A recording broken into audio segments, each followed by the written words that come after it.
রব্বুল আলামিন বলেন, তোমরা যখন সাহায্য প্রার্থনা করেছিলে আমি সাহায্য তোমাদের দিয়েছি। স্মরণ করো সেই সময়ের কথা যখন তোমাদের নবী তোমাদেরকে বলেছিল, ইয তাকুনু লিল মুমিনিনা আলাই ইয়াকফিয়াকুম আইয়ুমিদ্দাকুম রাব্বুকুম বিসালাসাতিন আলাফিন মিনাল মালাইকাতি মুনজিলিন।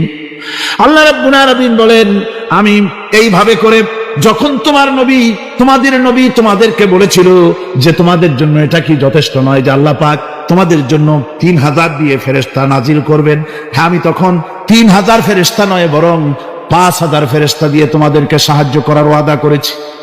3000 নয়, 5000 চিহ্নযুক্ত ফেরেশতা নাজিল করে দিয়ে তোমাদের সাহায্য করব বলে আমি ওয়াদা করেছি। আজও সেই মদদ আল্লাহর পক্ষ থেকে আমাদের জন্য ওই মদদ আজও আসতে পারে। কবি বলছেন, সে যায় বদরে পয়দা কুন ফিরিস্তে তেরি নুসরত কো উতর সকতে গর্দু সে কতর অন্দর কতর আবি। বদরের মুসলমানদের মতো যদি ঈমান তোমাদের আসে তাহলে আজও আকাশ থেকে কাতারে কাতারে ফেরেশতা আমি আল্লাহ অবতীর্ণ করে দিতে পারি। সুবহানাল্লাহ ওয়া বিহামদিহি। আমার ভাইরা, হযরতে সাদ বিন আবি ওয়াক্কাস রাদিয়াল্লাহু তাআলা আনহু, তিনি কাদিসিয়ার যুদ্ধের পর যখন পারস্য দখলের জন্য চললেন, পারস নগর অবরোধ করলেন, সামনে পড়ল নদী। এই নদী পাড়ি দিবেন, সাথে তার হাজার হাজার সৈন্য, এই সৈন্য নিয়ে নদী পাড়ি দিবেন। জিজ্ঞেস করলেন সাহাবীদের, তোমরা কি চাও? ইসলামের আন্দোলন, ইসলামের জিহাদ, আল্লাহর দ্বীন এখানেই শেষ হয়ে যাক এটা চাও, না ইসলামের এই কলেমার আওয়াজ নদীর ওপারেও নিয়ে যেতে হবে, অথচ আমাদের কাছে কোনো পারাপারের কোনো নৌকা নাই, কি করতে চাও? সাহাবীরা বললেন, আমরা আপনার অর্ডার ফলো করব, আমরা এই নদীর ওপারে গিয়েও কালেমার পতাকাকে উড্ডীন করতে চাই, কালেমার সুশীতল ছায়াতলে গোটা দুনিয়াকে আনতে চাই। হযরতে সাদ তখন বললেন, তাহলে তোমরা সবাই আমার পেছনে পেছনে এই দরিয়ার ভিতরে ঝাঁপিয়ে পড়ো আর আমার সঙ্গে সবাই উচ্চারণ করো, নাস্তাঈনু বিল্লাহি ওয়া নাতাওয়াক্কালু আলাইহি হাসবুনাল্লাহু নি'মাল ওয়াকিল নি'মাল মাওলা ওয়া নি'মান নাসীর। ইতিহাস লিখতেছি, 60,000 সৈন্য তাদের অশ্ব নিয়ে, তাদের উষ্ট্র নিয়ে, তাদের মালপত্র নিয়ে, জিহাদের সামান নিয়ে শ্রাবণীর খরস্রোতা নদী, উত্তাল তরঙ্গমালায় ভরা নদীর উপর থেকে এই সাহাবীরা পাড়ি দিয়ে ওপার চলে গেলেন। ওপার যাওয়ার পরে হযরতে সাদ বলছেন, তোমাদের কেউ কি হারায় গেছে নাকি? সবাই এদিক ওদিক তাকায়, খোঁজ করে বলল, মানুষ তো দূরের কথা, একটা উট আর ঘোড়াও একটাও হারায় যায় নাই। একজন বলল, আমার একটা পেয়ালা, যে পেয়ালা আমি পানি পান করতাম, সেই পেয়ালাটা তুফানে ছিটকে কোথায় চলে গেছে, ওইটা হারায় গেছে। হযরতে সাদ বলেন, মুজাহিদের কোন জিনিস দরিয়া নিতে পারে না, অবশ্যই তা ফেরত আসবে। এই কথা তিনি বলতেছিলেন, হঠাৎ করে দরিয়ার কিনারে একটা আওয়াজ হলো, দেখা গেল তুফানের ভিতরে সেই হারানো বাটিটা তাদের মধ্যে বেরিয়ে এসেছে। আল্লাহু আকবার। মুজাহিদদেরকে সাহায্য করেন স্বয়ং আল্লাহ রাব্বুল আলামিন। আফ্রিকার জঙ্গলের কাছে, ভিন্ন ইতিহাস, জঙ্গলের কাছেই মুসলমানদেরকে থাকতে দেওয়া হয়েছিল। মনে করা হয়েছিল জঙ্গলের সমস্ত হিংস্র প্রাণীরা এই মুসলমানদের শেষ করে দেবে, যুদ্ধ করা লাগবে না। হযরতে সাদ সে অবস্থা বুঝতে পারলেন, তিনি একটা মঞ্চ তৈরি করলেন। সেই মঞ্চের উপরে দাঁড়ায় জঙ্গলের প্রাণীদের দিকে লক্ষ্য করে তিনি নোটিশ জারি করে দিলেন, বললেন, ইয়া আইয়াতুহাল হাশারাত ওয়াস সিবাউ নাহনু আসহাবু রাসূলুল্লাহ সাল্লাল্লাহু আলাইহি ওয়াসাল্লাম। হে জঙ্গলের হিংস্র প্রাণীরা, আমরা আল্লাহ রাসূলের সাহাবী, ফাইন্নানা সিলুনা ফামান ওয়াজাদনা বাদাহু কাতালনাহু। আমরা রাসূলের সাহাবী, এইখানে আল্লাহর দ্বীনকে কায়েম করার জন্য আমরা এসেছি, আল্লাহর কলেমার আওয়াজ নিয়ে আমরা এখানে রাত কাটাবো। সুতরাং এই জঙ্গলের ভিতরে হিংস্র প্রাণী যত আছো সব আমাদের এই জায়গা ছেড়ে অন্যত্র চলে যাও। আফ্রিকার জঙ্গলি মানুষেরা চিন্তা করলো, মানুষের কথা কি জঙ্গলি প্রাণীতে শোনে নাকি, পাগলে কয় কি? তারা তাকায় তাকায় দেখলো হযরতে সাদের এই ঘোষণার পরে বাঘের কাতারে বাঘ, সিংহের কাতারে সিংহ, সাপের কাতারে সাপ, যার যার ডিম আর বাচ্চাগুলি মুখে কামড়াইয়া সাহাবীদের এলাকা ছেড়ে দিয়ে তারা অন্যত্র চলে গেল। আমার মুসলমান ভাইরা, এই ছিল মুসলমানদের ইতিহাস। দিন প্রতিষ্ঠা করার কাজে মুসলমান এগোলে আল্লাহই মদত করেন। কে মদত করেন? বিশ্বকবি, কবি সম্রাট আল্লামা ইকবাল রহমতুল্লাহ আলাইহি বলেছেন, দস্ত দস্ত है दरिया भी न छोड़े हमने, दस्त दस्त है दरिया भी न छोड़े हमने, बहर जुल्मत दौड़ा दिए घोड़े हमने। আমরা সেই মুসলমান, প্রান্তর তো প্রান্তর। আমরা দরিয়ার খরচ্ছতা উত্তাল তরঙ্গের উপর থেকে ঘোড়া দাবড়িয়ে আফ্রিকার ভূখণ্ডে কালেমার পতাকা আমরা উড্ডীন করেছি। আমরা সেই মুসলমান। কাকের অভ্যাস, কাক চিটাগাঁয়ে কি বলে? কাউয়া। আচ্ছা বলে, কাউয়া উর্দু শব্দ, বাংলায় বলে কাক। এই কাক তার খাদ্য গোপন করে কিভাবে দেখেছেন? আমি ছোটবেলায় দেখছি। কোথা থেকে খাদ্য নিয়ে আসলো চুরি করে, বা যে কোনো কায়দায় খাবার আনলো, খাবার এনে সে চালের মধ্যে অথবা কোনো তার গোপন জায়গায় ওটাকে গুজে রাখার সময় চোখ বন্ধ করে রাখে। তার ধারণা কেউ দেখলো না, চোখ বন্ধ করে রাখছে। এই সমস্ত বুদ্ধির ঢেকিগুলি তারা মনে করে নিজের জ্ঞানের উপরে তুষ্ট। আমার থেকে বুদ্ধিমান আর কে আছে? বুদ্ধিজীবী বুদ্ধি বেঁচে খায়। সুতরাং আমি তার নিজস্ব বুদ্ধি এবং বিচক্ষণতা এগুলি কি চূড়ান্ত মনে করে এর পেছনে তারা লেগে থাকে। এটা হচ্ছে তাদের ৪র্থ নম্বরের মাহবুব। এখানে সত্য এবং সততার কোনো বালাই নাই, এখানে ন্যায় বিচার এবং ন্যায় নিষ্ঠা পরোপকারিতার কোনো বালাই নাই। মদ, জুয়া, বেশ্যাবৃত্তি, ব্যভিচার, চুরি, প্রতারণা, ডাকাতি, শয়তানি, বদমাশি, এখানে সব চলে। এখানে কোনো মানবতার প্রশ্ন নাই। এই 4টি খোদায় তারা বিশ্বাসী, যারা নাকি পার্থিব ইমানে ইমানদার। আর যারা ধর্মীয় ইমান ইমানদার তারা হচ্ছেন আল্লাহ এবং পরকালে বিশ্বাসী। আপনারা যারা এই মাহফিল এসেছেন, বুখারী শরীফের হাদিস এসেছে, আল্লাহ পাকের কিছু কিছু ফেরেশতারা তারা শুধু রাস্তায় রাস্তায় ঘোরে, গ্রামে গঞ্জে ঘোরে। তাদের কাজই হলো ঘোরা। ঘুরতে ঘুরতে যখন তারা দেখেন কোন জায়গায় কিছু লোক বসে গেছে এবং আল্লাহ পাকের জিকির করছে, আল্লাহর কোরআনের আলোচনা করছে, তখন এক ফেরেশতা আর এক ফেরেশতাকে ডেকে বলে, তোমরা যে কারণে ঘুরছো আসো। সেই লোকগুলি পেয়ে গেছে। ফেরেশতারা মাহফিলের চতুর্দিকে দাঁড়ায় যায়, গায়ে গায়ে মিশে, হাত্তাকে পৃথিবীর মাটি থেকে আকাশ পর্যন্ত আল্লাহর রহমতের বৃষ্টি অবতীর্ণ হতে থাকে সেখানে। আল্লাহ পাক সবকিছু জানা সত্ত্বেও ওই ফেরেশতাদেরকে প্রশ্ন করেন, ফেরেশতারা এই লোকগুলি এখানে বসে আছে কেন? তারা কি বলছে? ফেরেশতারা বলে, রব্বুল আলামিন তোমার এই বান্দাগুলি তোমার বিরাটত্ব, তোমার মহানত্ব বর্ণনা করছে, তোমার পবিত্রতা ঘোষণা করছে, তোমার শুকরিয়া আদায় করতেছে, জিকির আজগার করতেছে। আল্লাহ পাক প্রশ্ন করেন, ও ফেরেশতারা তারা কি আমাকে দেখেছে নাকি? ফেরেশতারা জবাব দেন, না রব্বুল আলামিন তোমাকে তারা দেখে নাই। আল্লাহ পাক বলেন, যদি আমারে তারা দেখতো তাহলে কি হতো? ফেরেশতারা বলেন, রব্বুল আলামিন তোমার বান্দাগুলি তোমাকে পাওয়ার জন্য আরো বেশি জিকির করত, আরো বেশি ফিকির করত, আরো বেশি প্রশংসা করত, আরো বেশি তাসবিহ পড়ত। আল্লাহ পাক প্রশ্ন করেন, ও ফেরেশতারা আমার এই বান্দাগুলি আমার কাছে কি চায়? ফেরেশতারা বলে, রব্বুল আলামিন তোমার বান্দাগুলি তোমার কাছে জান্নাত কামনা করে, বেহেশত চায়। আল্লাহ পাক বলেন, ফেরেশতারা তারা কি আমার বেহেশত দেখেছে? ফেরেশতারা বলেন, আয় আল্লাহ তোমার জাতের কসম তারা তোমার জান্নাত দেখে নাই। আল্লাহ পাক প্রশ্ন করেন, যদি তা দেখতো তাহলে কি হতো? ফেরেশতারা বলে রব্বুল আলামিন তাহলে ওই জান্নাত পাওয়ার জন্য তারা প্রতিযোগিতা করত। আল্লাহ পাক এরপরে প্রশ্ন করেন ফেরেশতারা, আমার এই বান্দাগুলি কিসের থেকে আমার কাছে আশ্রয় চায়, কান্দে কেন? ফেরেশতারা বলেন রব্বুল আলামিন তোমার বান্দারা তোমার জাহান্নামের আগুন থেকে মুক্তি চায়। আল্লাহ পাক প্রশ্ন করেন, ও আমার ফেরেশতারা, তারা কি আমার জাহান্নাম দেখেছে নাকি? ফেরেশতারা বলে রব্বুল আলামিন তোমার জাতির কসম করে বলি ওরা তোমার জাহান্নাম দেখে নাই। আল্লাহ পাক বলেন যদি তা দেখতো তাহলে কি হতো?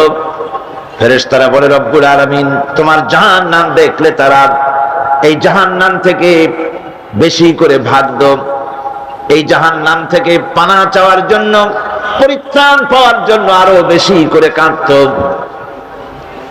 আল্লাহ পাক বলেন, ও আমার ফেরেশতারা, আমার এই বান্দাগুলি আমাকে দেখে নাই, আমার বেহেশত দেখে নাই, আমার দোজখ দেখে নাই, না দেখে কোরআন হাদিসের কথা বিশ্বাস করে এভাবে কাঁদতেছে। তোমরা সাক্ষী থাকো ওই মজলিসে উপস্থিত সমস্ত লোকগুলিকে আমি রব্বুল আলামিন মাফ করে দিলাম। তোমরা সাক্ষী থাকো, সকলকে ক্ষমা করে দিলাম। একজন ফেরেশতা তখন দাঁড়াবেন, একজন ফেরেশতা দাঁড়িয়ে বলবে, আয় আল্লাহ তুমি সবাইকে মাফ করে দিলে ঠিক আছে, কিন্তু অমুক, নাম নিয়ে বলবে অমুক, সে তো কোরআন শুনতে আসে নাই, সে তো জিকির করতে আসে নাই, সে তো জিকিরের মাহফিলের উদ্দেশ্যে, কোরআনের মাহফিলের উদ্দেশ্যে আসে নাই, সে আসতেছিল এমনি এমনি আসছিল নিজস্ব কাজে। কিছু লোক দাঁড়ানো আছে, বসে আছে দেখে সেও দাঁড়ায় গেল, তারও তুমি মাফ করলে। বুখারী শরীফের হাদিসের মধ্যে লেখা রয়েছে, নবীজি বলছেন আল্লাহ রাব্বুল আলামিন সঙ্গে সঙ্গে ঘোষণা করেন, ফেরেশতারা শুনে রাখো, এই মাহফিল সমূহে, আমার জিকিরের মাহফিলে, আমার কোরআনের মাহফিলে যারা আসে কোনদিন তারা হতভাগ্য হয় না, কোনদিন হতভাগ্য হয় না। যারাই আসে সকলকে ক্ষমা করে দেওয়া হয়। সুবহানাল্লাহ। কোরআনে কারীমের সে আযীম মাহফিলে আপনারা উপস্থিত হয়েছেন। এই কোরআনের প্রভাবে, এই কোরআনের বরকতে রাসূল করিম সাল্লাল্লাহু আলাইহি ওয়াসাল্লাম এমন এক সমাজ প্রতিষ্ঠা করেছিলেন যেই সমাজে চুরি ছিল না, ডাকাতি ছিল না, হত্যা ছিল না, ধর্ষণ ছিল না, সব বন্ধ হয়ে গিয়ে একটি সুখী, সমৃদ্ধশালী, ভীতিহীন, সন্ত্রাসমুক্ত একটি সুন্দর সমাজ বিনির্মাণে রাসূল করিম সাল্লাল্লাহু আলাইহি ওয়াসাল্লাম সক্ষম হয়েছিলেন এই কোরআনের কারণে। কিসের কারণে? সকলে বলেন কিসের কারণে? কোরআনের বিধানের কারণেই এটা সম্ভব হয়েছিল। মানুষ দরজা খুলে ঘুমাবার সুযোগ পেয়েছিল। আজ কি দেশে ঘরের দরজা খুলে ঘুমাবার সুযোগ আছে? নাই। আপনার মেয়েটি স্কুল কলেজগামী, স্কুলে গিয়েছে, কলেজে গিয়েছে, মেয়েটা তার সতীত্ব নিয়ে, তার ইজ্জত নিয়ে, তার আব্রু নিয়ে ঘরে ফিরে আসতে পারবে কিনা এ ব্যাপারে মা বাবা উদাস থাকে না শঙ্কিত থাকে? শঙ্কিত থাকে। আপনি নিজে রাস্তায় যখন বেরোন, জীবনটা ভেতরে সহ, জীবনটা সহ ঘরে ফিরতে পারবেন, এ গ্যারান্টি আজ আর কেউ দিতে পারে না। রাসূল করিম সাল্লাল্লাহু আলাইহি ওয়াসাল্লামের যুগে মানুষেরা দরজা খুলে ঘুমাবার সুযোগ পেত, চুরি ডাকাতি বন্ধ হয়েছে, শ্রমিক তার শ্রমের ন্যায্য পাওনা পেয়েছে, কৃষক তাদের উৎপাদিত পণ্যের সঠিক দাম পেয়েছে, নাগরিক বৃন্দ তাদের রক্ত এবং সম্পদের নিরাপত্তা লাভ করেছে। এ কথাগুলি কি গল্প না বাস্তব? গল্প না বাস্তব? এটি ছিল বাস্তব। রাসূল করিম সাল্লাল্লাহু আলাইহি ওয়াসাল্লাম করেছিলেন কোরআন দিয়ে, কারণ কোরআন হচ্ছে সংবিধান। কোরআন কি? সংবিধান। পৃথিবীর সবগুলি রাষ্ট্রে লিখিত অলিখিত সংবিধান আছে। আমাদের দেশেও একটা সংবিধান আছে, আছে না? আমাদের দেশের সংবিধানের বয়স কত? 26 বছর কি 25 বছর বয়স হয়েছে সংবিধানের। সংবিধান আমাদের দেশে যেটা আছে, এই সংবিধানের কোন পরিবর্তন হয়েছে নাকি হয় নাই? কতবার হয়েছে? মোট 13 বার সংবিধান পরিবর্তন হয়েছে, অ্যামেন্ডমেন্ট এসেছে, সংশোধন করা হয়েছে। ভবিষ্যতে আর হবে না। জি, হবে। অপেক্ষা থাকুন, ওয়েট এন্ড সি কতবার হয় তাই দেখুন। কিন্তু আল্লাহ পাকের সংবিধান, যার নাম কোরআন, এই সংবিধানের নাম কি? কোরআন। নাজিল হয়েছে কত বছর? 1400 বছর। কোরআনে কারীম অবতীর্ণ হলো পৃথিবীর বুকে। আজ পর্যন্ত কোরআনে কারীমের কোন অ্যামেন্ডমেন্ট আসে নাই। পৃথিবীর কোন মানুষ বলতে পারে নাই কোরআনের এই আইনটি বর্তমান যুগে চলতে পারে না, এটাকে পরিবর্তন করা হোক। আমি নতুন করে একটা সুন্দর বানাইছি, কোরআনের চাইতে ভালো, সেটারে ঢুকানো হোক। বলতে পেরেছে? পারে না। ভবিষ্যতে পারবে? পারবে। বাংলাদেশের সংবিধান পরিবর্তন হতে হতে, অ্যামেন্ডমেন্ট হতে হতে হয়তো এমন সময় আসতে পারে যে এর অরিজিনাল কি তা হারায় যাবে। নট আনলাইকলি, হতে পারে যে কোরআন হচ্ছে সবচাইতে মাজলুম কিতাব। আপনি বলেন, আপনি বলুন যে কারো অসুখ হলো, ডাক্তার প্রেসক্রিপশন দিল, রোগী সেই প্রেসক্রিপশন বোতলের মধ্যে ভিজায় যদি খায়, রোগী যদি সেই প্রেসক্রিপশন মাদুলির মধ্যে ঢুকায়া গলায় ঝুলায় রাখে, এমন রোগী সম্পর্কে আপনার ফতোয়া কি হবে? কি বলবেন? বলবেন পাগলের মাথা খারাপ হয়েছে। তা না হলে প্রেসক্রিপশন বোতলে ভিজায় খায় মানুষে, করছে কি? আল্লাহ রাব্বুল আলামিন কোরআনে কারীমকে দুনিয়ার মানুষের জন্য সংবিধান হিসাবে অবতীর্ণ করলেন, আর আমরা ব্যবহার করলাম কোরআনকে। পানির মধ্যে ভিজিয়ে খেলাম, পান করলাম। কোরআনে কারীমকে মাদুলির ভিতরে ভরে গলার মধ্যে ঝুলিয়ে রাখলাম, চুমা খাইলাম, মাথায় লাগাইলাম। কোরআন পড়লাম না, বুঝলাম না, আমল করলাম না। এই কোরআন আল্লাহ রাব্বুল আলামিন তামাম পৃথিবীর মানুষের জন্য অবতীর্ণ করেছেন। হিন্দু, খ্রিস্টান, বৌদ্ধ, নাসারা কেউ বাদ নাই। পৃথিবীর যারা মানুষ তাদের সকলের জন্য হচ্ছে আল কোরআন। মানুষের তৈরি করা মতবাদ দিয়া যদি শান্তি হতো পৃথিবীতে, তাহলে পৃথিবীতে শান্তির প্রচেষ্টা কেউ কম করে নাই, গতকাল বলেছি। কিন্তু সব ব্যর্থ হয়েছে। সব কি হয়েছে? ব্যর্থ হয়ে গিয়েছে। সফল হতে হলে কোরআনের কাছে আসতে হবে, একথা বিশ্বাস করতে হবে। যারা ক্ষমতায় আছেন, যারা রাজনীতি করেন, সকলকেই একথা বিশ্বাস করতে হবে, মন গড়া আইন দিয়ে দেশ চলতে পারে না। যেমন আমার মন গড়া কোনো চিন্তা দিয়ে মাইক অপারেট করলে মাইক চলবে না। আমি যদি আমার চিন্তা অনুযায়ী এটারে লাগাই, আমি যদি মনে করি যে এতটুকু ছোট ছোট মাইক্রোফোন, এগুলা কি কথা টানতে পারবে নাকি? এর থেকে এগুলা বাদ দিয়া বড় বড় চুঙ্গাগুলি আনিয়া বক্তার মুখের উপরে ধরো, আওয়াজ জোরে বের হবে। এরকম করলে হবে নাকি? উল্টা বক্তাটারে মারিয়ে ফেলবেন, তার বাঁচারও পথ থাকবে না। টেলিভিশন যদি খারাপ হয়, গাড়ি যদি খারাপ হয়, ওর এক্সপার্ট আছে, তার কাছে যেতে হবে। সে ভালো করার পদ্ধতি তার জানা আছে, ভালো করে দেবে। পৃথিবী তৈরি করেছেন আল্লাহ, মানব গুলি সৃষ্টি করেছেন আল্লাহ। চলবে কিভাবে? এইটা কোথাকার কোন কসিবুদ্ধি সলিমুদ্ধি, কেটা প্রেসিডেন্ট হইল, কেটা প্রধানমন্ত্রী হইল, কেটা কি হইল আর না হইল, আর তারা বললো এইভাবে চালাও, সেইভাবে চালাও। মানুষের মরণ ছাড়া বাঁচার কোনো পথ থাকবে না। দেশকে পরিচালিত করতে হলে, শান্তিপূর্ণ উপায়ে যদি দেশ চালাতে কেউ চায়, তাহলে কোরআনের বিকল্প, রাসূলের বিধানের, আল্লাহর বিধানের বিকল্প বিশ্ববাসীর কাছে কিছুই নাই। আপনারা যদি আমাকে বলেন যে ইউরোপ আমেরিকা অবস্থাটা কি, সেখানে তো কোরআনের আইন নাই, তাহলে সেই দেশ চলে কেমনে, সে দেশ চলে কেমনে? এই প্রশ্নটা আপনারা অবশ্যই আমাকে করার হক রাখেন। ব্রিটেন, আমেরিকা কিভাবে চলে? সেখানে তো কোরআনের আইন চলে না। হ্যাঁ, আপনার প্রশ্ন সঠিক, কিন্তু জেনে রাখুন, আমি যদি পাল্টা প্রশ্ন করি, আপনারা বলেন তো পৃথিবীতে সবচাইতে পাগল কোথায় বেশি? আপনারা জবাবে বলবেন আমেরিকা। পৃথিবীতে সবচাইতে মেন্টাল হসপিটাল বেশি কোথায়? আমেরিকায়। মানুষ জন্মের মতো পাগল হইতেছে। এই পাগল হয় কেন? এই পাগল হচ্ছে এই কারণে শান্তি নাই। কি নাই? শান্তি নাই। শান্তির পায়রাগুলো আজ সরাহত। শান্তি তো কতগুলি পায়রার নাম নয়, অথবা কতগুলি বেলুনের নাম নয়। এগুলি কোন নেতা বা নেত্রী কতগুলি পায়রা ধরে বাতাসে উড়ায় দিল আর শান্তির বন্যায় জনগণ ভেসে গেল, এমনটি তো নয়। এই শান্তি আজ আমেরিকার মতো সমৃদ্ধ দেশ জনগণকে শান্তি দিতে পারে নাই।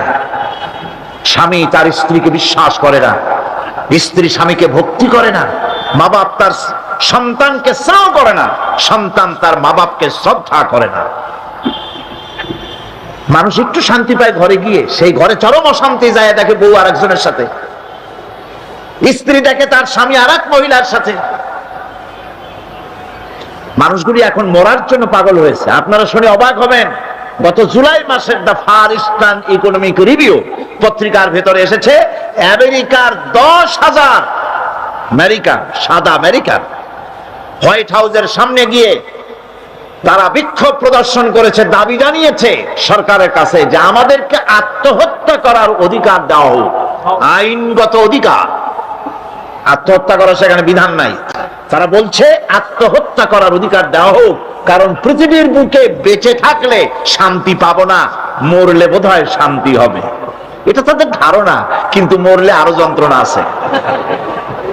শান্তি ওখানেও নাই, যেহেতু কামটা করছে খারাপ। কাম করছে কি খারাপ, শান্তি নেই। হায় হায়, অশান্তি এমন ভাবে তাদের পেয়ে বসেছে, অবাক হবেন। আল্লাহর মেহেরবানি, প্রতি বছর সেখানে দাওয়াত হয়, আর আমি আমার চোখে দেখি মানুষগুলির অবস্থা। যুবকগুলি, যুবিতগুলি মাথার চুলগুলিকে আটা মাখাইয়া তাতে রং দিয়ে তাল পাতার মতো খাড়া করছে। কেউ বা মাথার পেছনের চুলগুলি ছোট ছোট করে ছেটে ওখানে বাড়ির টেলিফোন নম্বর, রোড নম্বর লিখে দিয়েছে।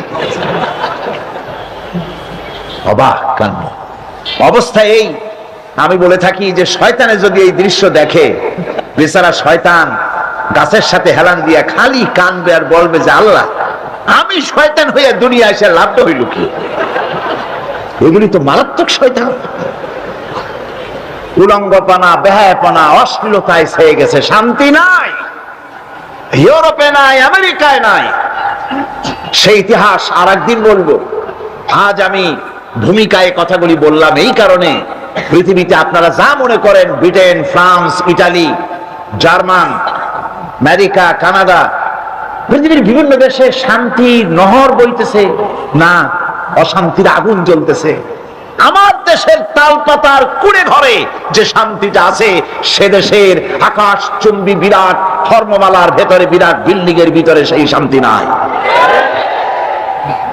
কারণ হচ্ছে মানুষ সৃষ্টি করেছেন আল্লাহ, তার আইন বাদ দিয়ে অন্য কোন পথে চললে শান্তি আসবে না। আসুন আমাদের সফলতার ব্যর্থতার আমরা হিসাব নিকেশ করি। গতকাল আমরা এই হিসাব নিকেশ শুরু করছিলাম। আমরা কি সফলতার দিকে এগোচ্ছি না ব্যর্থতার দিকে? আমরা কি লাভের দিকে না ক্ষতির দিকে? কোথায় দাঁড়িয়ে আছি সেটা আমাদেরকে হিসেব করে দেখতে হবে। একজনের একটা খালের পানি সেচতে ছিল মাছ ধরার জন্য। খালটা উত্তর এবং দক্ষিণ দিকে প্রবাহিত। উত্তর দিকের পানি বালতি ভরে ভরে দক্ষিণ দিকে ফেলতে ছিল মাছ ধরার আশায়। সন্ধে নাগাদ পানি ছেচে তারপর পেছনের দিকে তাকিয়ে দেখে সর্বনাশ, সামনেও যত পানি পেছনেও তত পানি। আচ্ছা, এই কষ্ট করলো অথচ পিছনের পানি কমলো না, এর কারণটা কি আপনারা বের করতে পারেন? কি? বাদ দেয় নাই, বাদ দেয় নাই, মাঝখানে বাদ দেয় নাই বলে সারা দিনের পরিশ্রম পণ্ডশ্রমে পরিণত হয়েছে, ঠিক কিনা? সুতরাং আমরা আমাদের জীবনে যদি আদর্শিক বাদ না দেই, ঈমানকে পুখতা করার, আমল করার বাদ সৃষ্টি যদি না করি, তাফসীরের মাহফিলে আনাকুম জানাকুম, জানাকুম আনাকুম, এভাবেই চলবে। পণ্ডশ্রম হবে, আমরা বলে যাব, আপনারা শুনে যাবেন, ফায়দা হবে না। ফায়দা হওয়ার জন্য, কল্যাণ হওয়ার জন্য কোরআনে কারীমের বক্তব্যগুলি শুনতে হবে। আমাদের ব্যর্থতা কোথায়, সফলতা কোথায়, লাভ কোথায়, ক্ষতি কোথায়, সে কথা আল্লাহ আমাকে শোনাচ্ছেন। والعصر إن الإنسان لفي خسر। এই সূরাটা আপনারা জানেন কিনা? এইরকম একেবারে পড়তেছেন, মুখ বুঝে আছেন। কোরআনে কারীমের প্রত্যেকটি অক্ষরে অক্ষরে 10-10 করে নাকি আমল নামে আল্লাহ পাক লিখে দিবেন। والعصر إن الإنسان لفي خسر إلا الذين آمنوا وعملوا الصالحات وتواصوا بالحق وتواصوا بالصبر صدق الله العظيم। আল্লাহ পাক ঘোষণা করেছেন, আল্লাহ কসম করেছেন, গতকাল এই কথাগুলি আমি বলেছি, গোটা বিশ্বের সমগ্র মানব গোষ্ঠীর জীবন কি ক্ষতিগ্রস্ত, মনে নাই? জীবন কি ক্ষতিগ্রস্ত,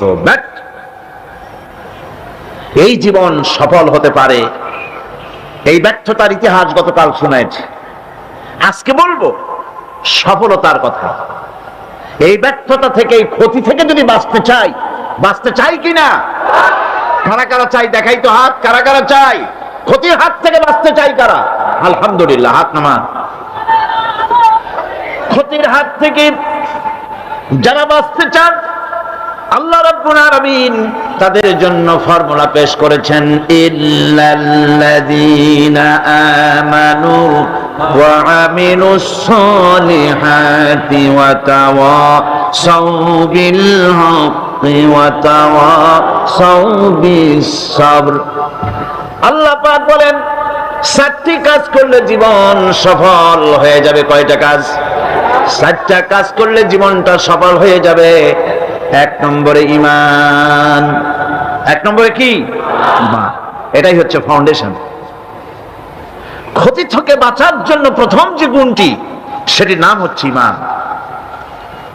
ইসলামে ঈমানের স্থান সর্বপ্রথম, তারপরই হচ্ছে ইসলাম।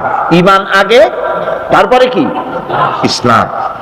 ইসলাম হচ্ছে বীজ, ঈমান হচ্ছে বীজ, আর ইসলাম হচ্ছে চারা, গাছ। এটা হচ্ছে ভিত্তি।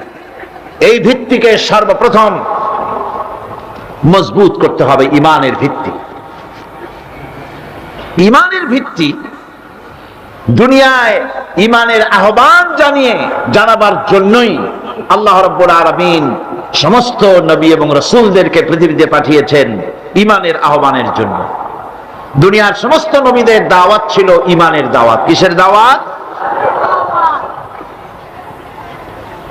এই ঈমানের দাবিটা আসছে, এই দাওয়াতটা এসেছে আল্লাহর কাছ থেকে। কার কাছ থেকে? দেখুন, পৃথিবীর ভিতরে কোন নবীদের কথার সাথে আরেকজন নবীর কথার কোনো বৈপরীত্য হয় নাই। সমস্ত নবীদের কথা একরকম ছিল। কয় রকম? একজন নবীর সঙ্গে তার বক্তব্যের সাথে আরেকজন নবীর বক্তব্যের কোনো গুণগত মৌলিক কোনো পার্থক্য ঘটে নাই, অসঙ্গতি হয় নাই। কারণ নবীরা, আম্বিয়া আলাইহিমুস সালাম, নিজেরা বানিয়ে কথা রচনা করে তারা মানুষের সামনে পেশ করে নাই। সমস্ত নবীদের কাছে যত দাওয়াত এসেছে, একটা অফিস থেকে এসেছে। সে অফিসটা হচ্ছে কার? আল্লাহ রাব্বুল আলামিনের। তাই দুনিয়ার সমস্ত পয়গম্বরদের দাওয়াত ছিল না ইলাহা ইল্লাল্লাহ, লা ইলাহা ইল্লাল্লাহ, লা ইলাহা, লা ইলাহা ইল্লাল্লাহু মুহাম্মাদুর রাসূলুল্লাহ। এটাই ছিল সমস্ত নবীদের দাওয়াত। কোরআনে কারীম তার ধারক এবং বাহক সম্পর্কে বলে যে তিনি যে দাওয়াত দিয়েছেন, সে দাওয়াতটা হলো ঈমানের দাওয়াত। আমাদের নবী তিনি এসে যে দাওয়াত দিয়েছেন, সে দাওয়াতটা কিসের? কোরআনে কারীম বলছি, ربنا إننا سمعنا مناديا ينادي للإيمان। হে আমাদের রব, নিশ্চয়ই আমরা এমন একজন আহ্বায়কের আহ্বান শুনেছি যিনি আমাদেরকে ঈমানের দাওয়াত দিয়েছেন। এমন কোন পয়গম্বর নাই দুনিয়ায় যিনি ঈমানের দাওয়াত দেন নাই। সকলেই ঈমানের দাওয়াত মানুষের সামনে, বিশ্ববাসীর সামনে পেশ করেছেন।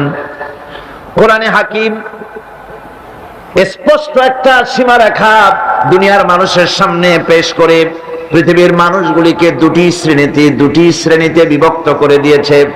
একটি হচ্ছে ঈমান পোষণকারী, আরেকটি হচ্ছে অবিশ্বাসী। একটা ঈমান পোষণকারী আর একটা অবিশ্বাসী। ঈমান পোষণকারীরা সত্যশ্রয়ী, তারা হচ্ছে জ্ঞান এবং নূরের সম্পদে সমৃদ্ধ। আর দ্বিতীয় দলটি হচ্ছে কাফের, জালিম, মূর্খ। তারা হেদায়েতের রাস্তা তাদের জন্য অবরুদ্ধ। কোরআনে কারীম এই দুইটি দল সম্পর্কে উল্লেখ করতেছেন, মাসালুল ফারিকাইনি কাল আ'মা ওয়াল আসাম্মি ওয়াল বাসীরি ওয়াস সামীম হাল ইয়াস্তাবিয়ানি মাসালান আফালা। কোরআন শরীফ বলছে হাল ইয়াস্তাবিয়ানি মাসালান আফালা তাযাক্কারুন। দুইটি শ্রেণীতে আল্লাহ পাক ভাগ করে দিয়েছেন। একটা শ্রেণী হচ্ছে অন্ধ, বোবা, বধির। আরেকটি যারা শুনতে পায়, চোখে দেখতে পায়। এই দুটি কখনো এক নয়, সমান নয়। এই দুটির রাস্তা আলাদা। কাফেরের রাস্তা আর ইমানদারদের রাস্তা সম্পূর্ণ ভিন্ন। আল্লাহ রাব্বুল আলামিন ঈমান এবং কুফরের পার্থক্য বলে দেওয়ার জন্য গোটা মানব জাতির মধ্যে স্পষ্ট করে বলেছেন, লা ইকরাহা ফিদ-দীন ক্বাদ তাবায়্যানার রুশদু মিনাল গায়ব। দ্বীনের ব্যাপারে জোর জবরদস্তি নেই। এখানে হেদায়েতের পথ এবং গোমরাহি, হেদায়েতকে গোমরাহির পথ থেকে সম্পূর্ণ আলাদা করে দেওয়া হয়েছে। লা ইকরাহা ফিদ-দীন, দ্বীনের ব্যাপারে কোনো জোর জবরদস্তি নাই।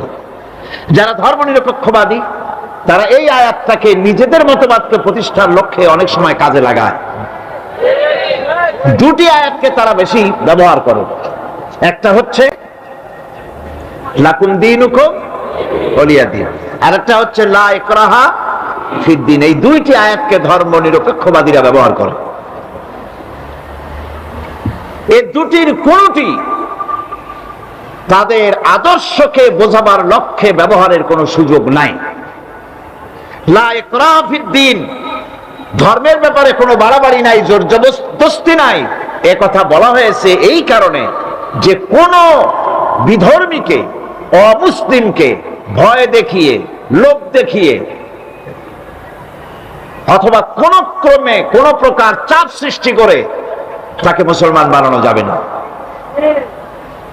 এমনকি সূরা তওবার মধ্যে এসেছে, যুদ্ধ চলাকালীন সময়, জিহাদ চলাকালীন সময় কোন অমুসলিম যদি ইসলাম জানার জন্য তোমাদের তাঁবুতে আসে, তাহলে তুমি তাকে ইসলাম বুঝাও। ইসলাম শোনার পরে যদি মেনে নেয় ভালো কথা, আর যদি না মানে তাকে তার তাঁবু পর্যন্ত ফিরে যেতে দাও। মাঝপথে তাকে আক্রমণ করা যাবে না। ধর্মের ব্যাপারে কোনো বাড়াবাড়ি নাই। লা ইকরাহা ফিদ-দীন, এর দ্বারা ধর্মনিরপেক্ষতার কোনো কথা বোঝানো হয়নি। আর লাকুম দীনুকুম ওয়ালিয়া দীন, এটা ছিল কাফেরদের সেই বক্তব্যের প্রেক্ষিতে যেখানে কাফেরেরা বলেছিল মুহাম্মদ সাল্লাল্লাহু আলাইহি ওয়াসাল্লাম, আসুন আমরা এক কাজ করি, সেটা হলো ধর্ম নিয়ে আমাদের মধ্যে যে বাকবিতণ্ডা হচ্ছে, আমরা ধর্মকে 50-50 ভাগ করে নিই। কিছুদিন আমরা গিয়া আপনার আল্লাহরে সেজদা দেই, আর কিছুদিন আপনারা আমাদের মূর্তিগুলিকে প্রণাম করুন। এই প্রস্তাব যখন রাখল, আল্লাহ রাব্বুল আলামিন সূরা কাফিরুন অবতীর্ণ করে দিলেন, কুল ইয়া আইয়ুহাল কাফিরুন লা আ'বুদু মা তা'বুদুন। হে কাফেরেরা, হে অবিশ্বাসীরা, নবী আপনি বলুন, হে অবিশ্বাসীরা, তোমরা যার ইবাদত করো আমরা তার ইবাদত করি না, আবার আমরা যার ইবাদত করি তোমরাও তার ইবাদত করো না।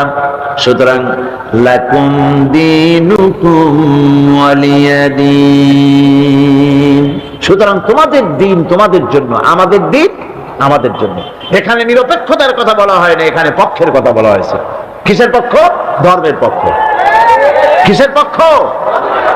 হিন্দু, খ্রিস্টান, বৌদ্ধ, তোমরা তোমাদের ধর্মের পক্ষে থাকো। মুসলমান, তোমরা তোমাদের ধর্মের পক্ষে থাকো। ধর্মের ব্যাপারে নিরপেক্ষ হওয়ার কোনো সুযোগ নাই। আছে নাকি সুযোগ? আমি পার্লামেন্টে বলেছি এই কথা,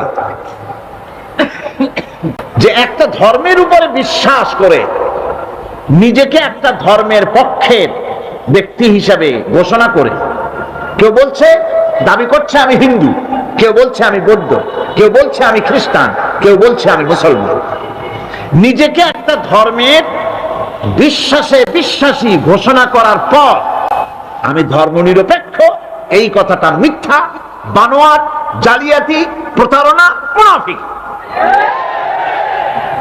কোন ধর্মের অনুসারী ব্যক্তি ধর্মনিরপেক্ষ হতে পারে না। কেবলমাত্র নাস্তিক, যারা আল্লাহরে মানে না, আল্লাহকে স্বীকার করে না, ওরা বলতে পারে আমরা ধর্মনিরপেক্ষ, ধর্মের ব্যাপারে আমরা নিরপেক্ষ, গুলো মানি না, বিশ্বাস করি না। কিন্তু যারা ধর্মে মানে, সেদের যে ধর্মেরই হোক না কেন, সে ব্যক্তি ধর্মনিরপেক্ষ যদি দাবি করে, এটা মিথ্যে কথা, এটা মুনাফিকি ছাড়া কিছু হতে পারে না।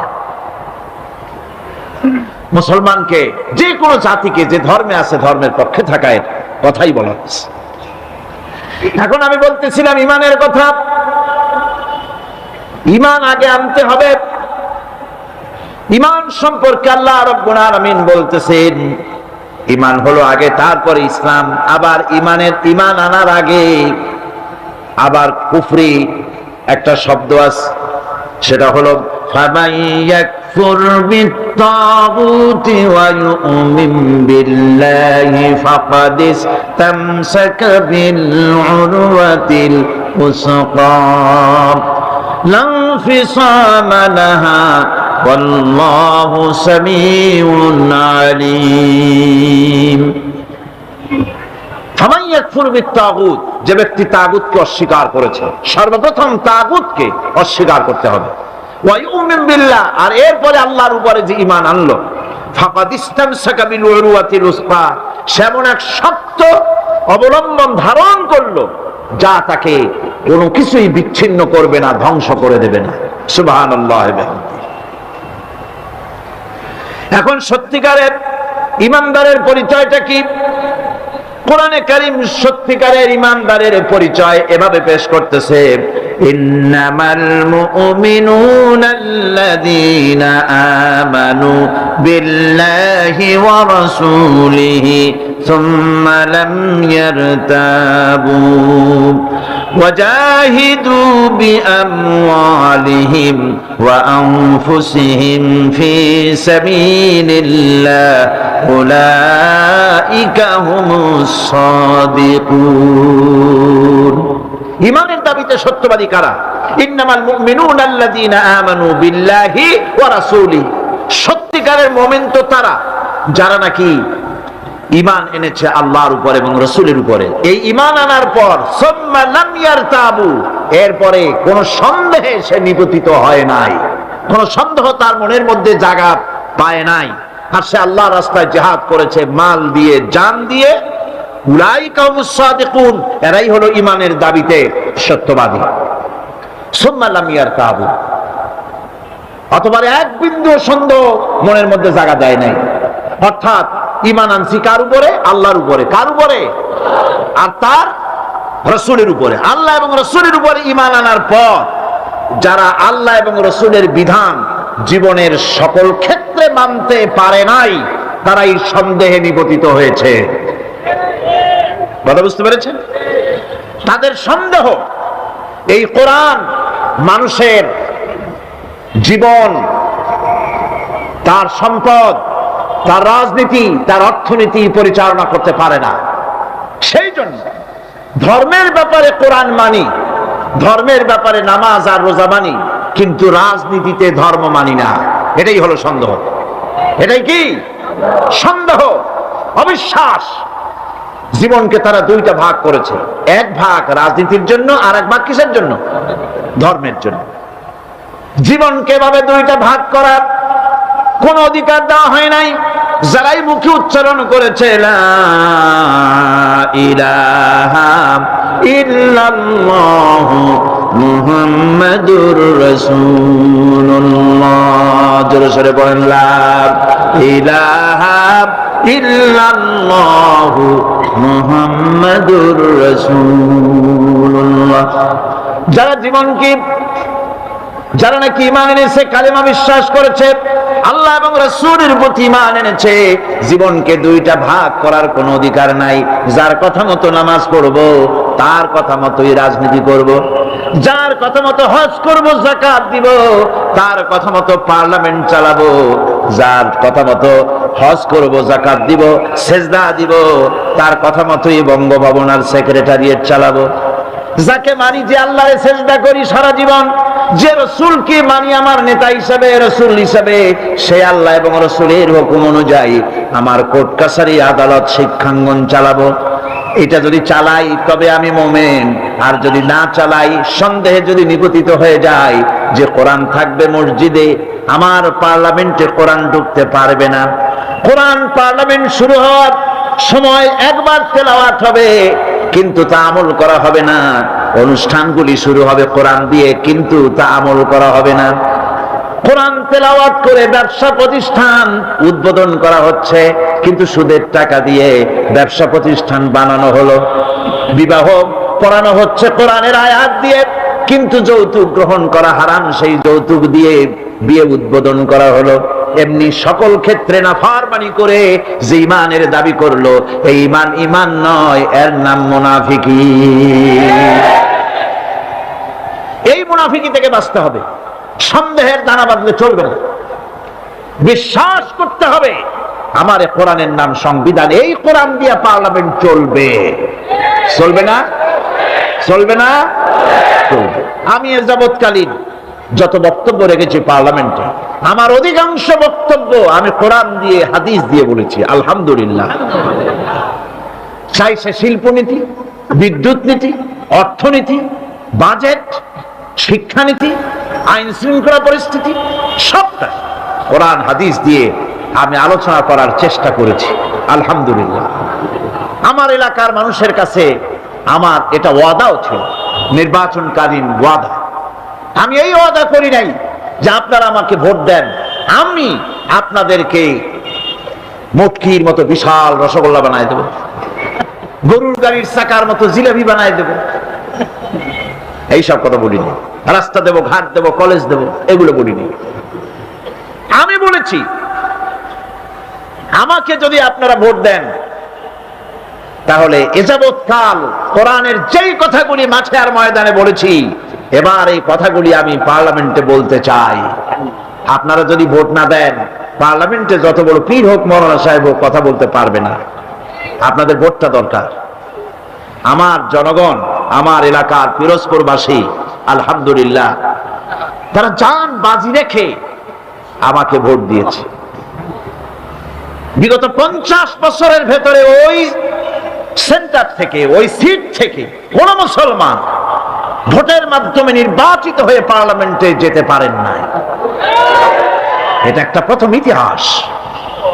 মানুষেরা, আমি কাবাধব গত রমজান মুবারকে কাবা শরীফে ছিলাম, মক্কা শরীফে ছিলাম, আল্লাহর ঘর ধরে আমি দোয়া করেছি যে আল্লাহ, পার্লামেন্টে আমাকে যারা কথা বলার সুযোগ করে দিল, আমার এলাকার এই মানুষগুলিকে তুমি একবার তোমার এই ঘর দেখার তৌফিক দিয়ে দিও। যেহেতু তাদের প্রচেষ্টাই আমি পার্লামেন্টে কথা বলতে পেরেছি, এবং প্রথম দিনেই শিরকের দুর্গে আঘাত করেছি। বলেছি, মাথা ঝুঁকানো স্পিকার সাহেব আপনার সামনে চলবে না। মুসলমান কেবলমাত্র মাথা নত করবে আল্লাহ রাব্বুল আলামিনের সামনে, আপনার সামনে নয়।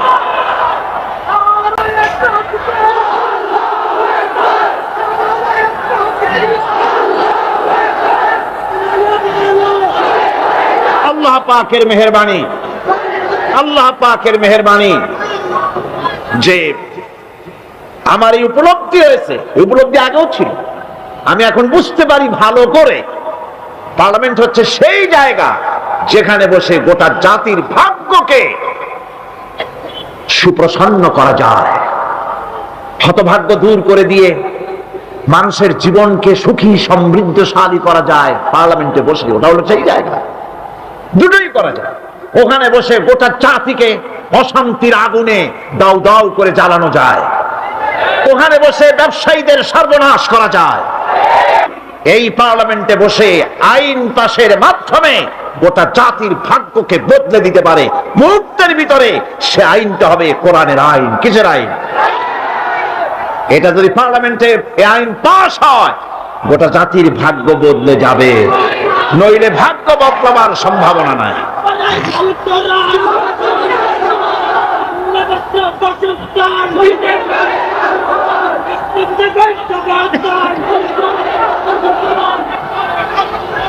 আমার বন্ধুগণ, ঈমানের কথা বলছি। ঈমান দুই প্রকার। এক প্রকার হলো ধর্মীয় ঈমান, আর এক প্রকার হলো পার্থিব ঈমান। ধর্মীয় ঈমান মানে হচ্ছে আল্লাহ পাকের উপরে বিশ্বাস, পরকালে বিশ্বাস, কিতাবে বিশ্বাস, নবীতে বিশ্বাস, আর আখেরাতে জবাবদিহিমূলক ঈমান, যা দিয়ে মানুষ নিজের চরিত্র গঠন করে। এটা হলো ধর্মীয় ঈমান। আর একটা হলো পার্থিব ঈমান। ধর্মীয় ঈমান হচ্ছে, পার্থিব ঈমান হচ্ছে যেখানে কোনো চরিত্র নাই, দিন নাই, ঈমান নাই, পরকালে জবাবদিহির কোনো চিন্তা নাই। এটা হলো পার্থিব ঈমান। ধর্মীয় ঈমানে লোকেরা আল্লাহ এবং রাসূলকে বিশ্বাস করে, আর পার্থিব ঈমানে, ধর্মীয় ঈমানে আল্লাহ হচ্ছেন একজন। কয়জন? ইলাহ, ইলাহ, ইলাহ, ইলাহ কে? আল্লাহ। ইলাহ হচ্ছেন এক, ইলাহ এক, আল্লাহ এক, আল্লাহ এক এবং একক। আল্লাহ হচ্ছেন এক, একক। ধর্মীয় ঈমানে যারা বিশ্বাসী তারা আল্লাহ রাব্বুল আলামিনকে এক হিসাবে জানে। আর যারা পার্থিব ঈমানে বিশ্বাসী তাদের ইলাহ হতেছে চারজন, তাদের খোদা হচ্ছে চারটা। কয়টা খোদা? চারটি খোদা, চারটি মাবুদ তাদের। এই চারটি খোদা কি তারা চারটি মাবুদের ইবাদত করে তারা চলে। তাদের প্রথম মাবুদ হচ্ছে, তাদের বড় খোদা হচ্ছে তাদের দেশ, তাদের জাতি।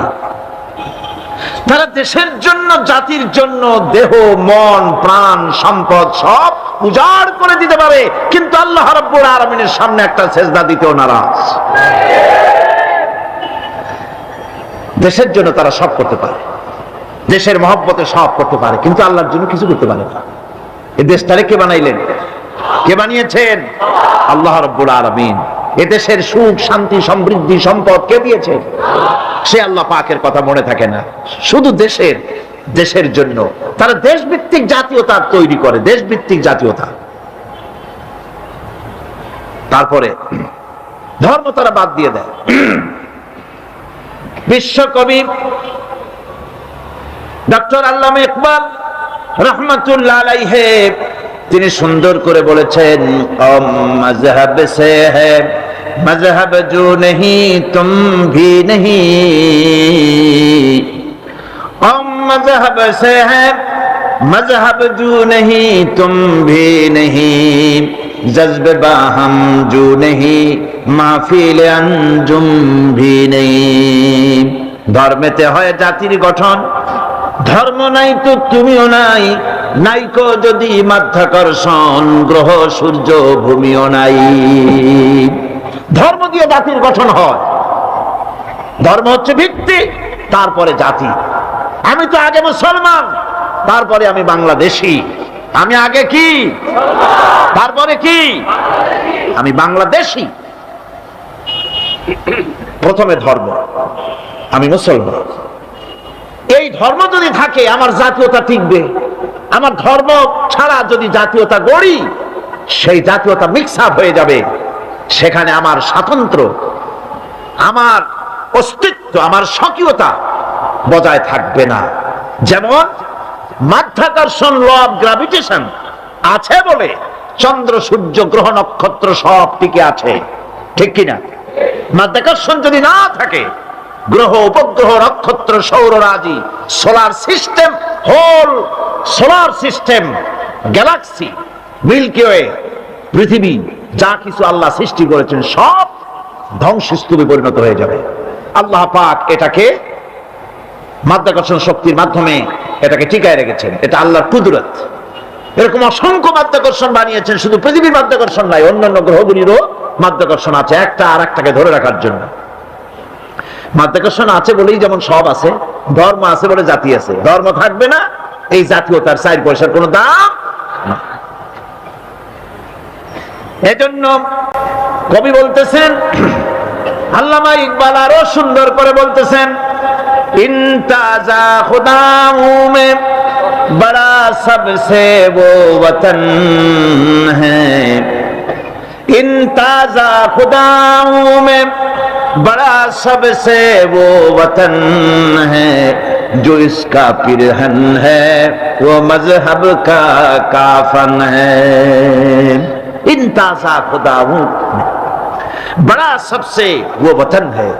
এই টাটকা খোদাগুলির মধ্যে, ওদের যে 4টা খোদা, সেই 4টা তাজা টাটকা খোদাগুলির মধ্যে সবচেয়ে বড় খোদা হলো ওয়াতান, দেশ। দেশের জন্য গান রচনা করে, দেশের পাখির জন্য গান রচনা করে, দেশের গাছের জন্য গান রচনা করে, দেশের প্রবাহিত নদী নালার জন্য গান তৈরি করে। কিন্তু এই সৌন্দর্য যিনি সৃষ্টি করলেন সেই আল্লাহর নামে একটা অক্ষরও লিখতে রাজি না। সুতরাং আইন তৈরি করার ইখতিয়ার হচ্ছে আল্লাহ পাক, মানুষগুলি তো আল্লাহ। এই জন্য এ মানুষের একটা স্বাধীন সত্তা আছে, দারুণ মর্যাদা মানুষের। মর্যাদা কার বেশি? মানুষের। কন্যা কার বেশি? কোথায় পাইলাম? এই যে এখানে আছে, আল্লাহ নিজেই বলেছে। আল্লাহ রাব্বুল আলামিন বলেন, ওয়া লাকাদ কাররামনা বানি আদম, আদম সন্তানকে আমি মর্যাদা দিয়েছি, সম্মানিত করেছি, সব থেকে সম্মানিত করেছি আদম সন্তান এই মানুষগুলিকে, আর সব থেকে সুন্দর করে বানাইছি আমি মানুষগুলিরে। সুবহানাল্লাহ। এত সম্মান দিলাম আল্লাহ পাক, মানুষকে এত সম্মান দিলেন। এই সম্মানিত জীব, এই মানুষগুলিকে রব্বুল আলামিন যত খাবার দিলেন, কোন খাবার খোলা দেন নাই। যত খাবার দিয়েছেন সম্মানিত মেহমান বলে খাবারগুলো ঢেকে ঢেকে দিলেন। মেহমানের সামনে খোলা খাবার দেওয়া কোন ভদ্রতা? না, ভদ্রতা নয়। সম্মানিত মেহমান আল্লাহ পাকের মানুষগুলি। এই জন্য কলা দিলেন প্যাকেট করে, আম দিলেন প্যাকেট করে, কাঁঠাল দিলেন প্যাকেট করে, আনারস দিলেন কভার করে, ডালিম, বেদানা, আনার দিলেন প্যাকেট করে। যত খাবার দিলেন সব ঢেকে ঢুকে আল্লাহ পাক বান্দার সামনে হাজির করে দিলেন। তুমি আমার সৃষ্টির সেরা। আল্লাহ পাক যা বানিয়েছেন তার মধ্যে শ্রেষ্ঠ সৃষ্টি কে? সুতরাং সৃষ্টি করেছে আমি, এ মানুষগুলি আইন মানবে আল্লাহ পাকের।